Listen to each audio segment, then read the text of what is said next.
Hello दोस्तों, एक बार फिर से स्वागत है मेरे यूट्यूब चैनल डेंजर केमिस्ट्री में। आज मैं आपके लिए लेके आया हूँ क्लास 10 का पहला पार्ट। जैसे पार्ट का नाम है रासायनिक अभिक्रिया एवं समीकरण। हम रासायनिक अभिक्रिया कैसे बोलते हैं और समीकरण, जैसे फर्स्ट हेडिंग है हमारी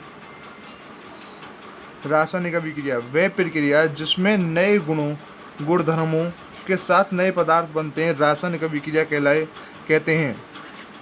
दोबारा रिपीट करते हैं, रासायनिक अभिक्रिया वह प्रक्रिया जिसमें नए गुणधर्मों के साथ नए पदार्थ बनते हैं, रासायनिक अभिक्रिया कहते हैं। जैसे सेकंड है हमारा अभिकारक, वे पदार्थ जो रासायनिक अभिक्रिया में भाग लेते हैं अभिकारक कहलाते हैं। अभिक्रिया के फलस्वरूप उत्पन्न नए पदार्थ उत्पाद कहलाते हैं। जैसे कोई भी हम समीकरण बनाते हैं, पहला भाग होता है वह हमारा क्या कहलाया जाता है, अभिकारक, और दूसरे पाद को कहते हैं उत्पाद। जैसे हमने यहाँ पर एक एग्जाम्पल लिया है, मैग्नीशियम को ऑक्सीजन के साथ गर्म करने पर मैग्नीशियम ऑक्साइड बनता है।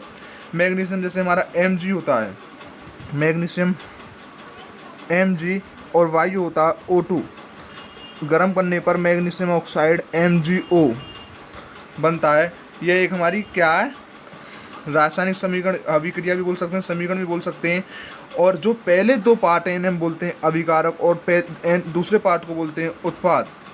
मैग्नीशियम एक रिबन है, और इसमें क्वेश्चन आता है मैग्नीशियम रिबन को जब वायु के साथ गर्म किया जाता है तो सफ़ेद पाउडर कैसे प्राप्त होता है। मैग्नीशियम को सफ़ेद पाउडर प्राप्त कैसे होता है, गर्म करने पर मैग्नीशियम ऑक्साइड। हम पहले जो पार्ट बनता है उसे अभिकारक बोलते हैं और सेकंड पार्ट को उत्पाद बोलते हैं। जैसे Mg+O2 MgO। अगली अभिक्रिया जैसे रासायनिक अभिक्रियाओं के अभिलक्षण। रासायनिक अभिक्रियाओं का अभिलक्षण नंबर 1, गैस का निकलना। गैस मतलब जो भी हमारी गैस, जैसे H2 हो, जितनी भी गैस हो उनके बारे में। नंबर 2, अवक्षेपण का बनना। नंबर 3, रंग में परिवर्तन होना। नंबर 4, ताप में परिवर्तन होना। नंबर 5, अवस्था में परिवर्तन होना। और अगली हेडिंग है हमारा रासायनिक समीकरण लिखना। ऐसी समीकरण के दोनों ओर का द्रव्यमान बराबर नहीं है। किसी भी अभिक्रिया का ऐसा रासायनिक समीकरण कंकाली रासायनिक समीकरण कहलाता है। इसे हम असंतुलित समीकरण को भी कंकाली समीकरण बोलते हैं। जैसे कि Mg+O2 arrow MgO magnesium oxide, अगर ये बैलेंसी समीकरण दोनों पार्ट बराबर होंगे तो ये क्या बोलते हैं, संतुलित रासायनिक समीकरण। उसके बारे में आगे पढ़ेंगे, रासायनिक समीकरणों को संतुलित करना। इसे संतुलित कैसे करते हैं, Zn+ सल्फ्यूरिक अम्ल, मतलब जिंक जस्ता भी बोल सकते हैं इसको, सल्फ्यूरिक अम्ल को सल्फ्यूरिक एसिड भी बोल सकते हैं। गर्म करने पर zinc sulphate ZnSO4+H2 hydrogen gas प्राप्त होती है। Zn+H2SO4 मैंने भी बताया था, Zn+H2SO4 सल्फ्यूरिक अम्ल एरो गर्म करने पर ये हमें क्या प्राप्त होती है, ZnSO4+H2।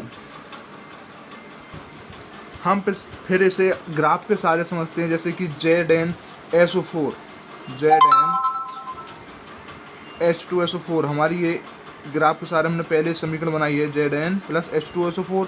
तो ये तत्व में जिंक, हाइड्रोजन, सल्फर और ऑक्सीजन। अब इनमें देखने अभिकारक के परमाणुओं की संख्या कितनी है, LHS से प्रदर्शित करते हैं। जिंक में 1, हाइड्रोजन में 2, क्योंकि H2 हो रही है, S में 1 एलिमेंट है, O के 4 हैं तो 4 हो रही है। उत्पाद के परमाणुओं की संख्या, मतलब पहले अभिकारक है दोनों पार्ट, इसे हम लिख सकते हैं अभिकारक, और दूसरे पार्ट को क्या लिख सकते हैं, उत्पाद। तो ये क्या बनेगा, ZnSO4+H2 हाइड्रोजन गैस मुक्त हो रही है। जब भी हाइड्रोजन गैस मुक्त हो रही हो तो हम एरो से ऊपर दिखा देते हैं और इससे गर्म का प्रतीक क्या लगा देते हैं, डेल्टा लगा देते हैं। तो उत्पाद के परमाणु की संख्या देखनी है तो Zn यहाँ भी 1 है, SO4 यहाँ कितने हैं, H के यहाँ 2 एलिमेंट हैं, S के कितने 1 एलिमेंट है, और ऑक्सीजन कितने 4 एलिमेंट हैं। हम फिर इसे कुछ पदों के सहायता से मतलब संतुलित करते हैं। जैसे रासायनिक समीकरण को संतुलित करने के लिए सबसे पहले प्रत्येक सूत्र के चारों एक बॉक्स बना लेते हैं। समीकरण को संतुलित करते समय बॉक्स के अंदर कोई परिवर्तन नहीं करता। जैसे Fe एक लोहे, एटॉमिक नंबर परमाणु क्रमांक मतलब 26 होता है, और एटॉमिक मास मतलब परमाणु द्रव्यमान 26 दूनी 52 कर सकते हैं हम, वैसे लैब में निकालते हैं। प्लस H2O एक जल का फॉर्मूला, और Fe3O4 ये मैग्नेटाइट का फॉर्मूला, वैसे इसे है मैग्नेटाइट का, ये लोहे का इसका, प्लस H2। इन दोनों पार्टों को हम बराबर कैसे किएंगे, सेकंड पद में असंतुलित समीकरण में उपस्थित विभिन्न तत्वों के परमाणुओं की संख्या सारणी में बनती है।